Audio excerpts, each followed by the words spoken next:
Iran যদি পারমাণবিক অস্ত্র তৈরির উপযোগী মাত্রায় ইউরেনিয়াম সমৃদ্ধ করতে সক্ষম হয় তাহলে দেশটির ওপর আবারও বোমা হামলা চালানো হবে বলে হুঁশিয়ারি দিয়েছেন যুক্তরাষ্ট্রের প্রেসিডেন্ট ডোনাল্ড ট্রাম্প। শুক্রবার হোয়াইট হাউসে আয়োজিত এক সংবাদ সম্মেলনে তিনি এই মন্তব্য করেন। কাতার ভিত্তিক সংবাদ মাধ্যম আল জাজিরার প্রতিবেদনে এ তথ্য জানানো হয়।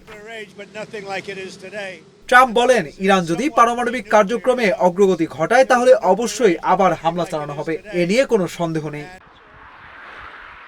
এর আগে গত ২১ জুন ইরানের ফর্দো, নাতানজ এবং ইস্পাহান পারমাণবিক স্থাপনায় যুক্তরাষ্ট্র B-2 বোমারু বিমান দিয়ে হামলা চালায়। ওই হামলার আগে ১৩ জুন ইসরায়েলও ইরানের বিভিন্ন স্থাপনায় আঘাত হানে, যা পরে দুই পক্ষের মধ্যে ১২ দিনের সংঘাতে রূপ নেয়।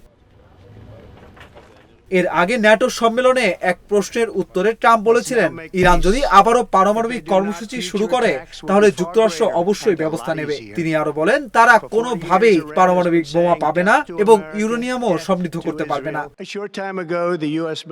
তবে ভবিষ্যতে ইরানের সঙ্গে সম্পর্ক উন্নয়নের ইঙ্গিতও দেন ট্রাম্প। বলেন, আমার বিশ্বাস শেষ পর্যন্ত আমাদের মধ্যে একটি সম্পর্ক গড়ে উঠবে।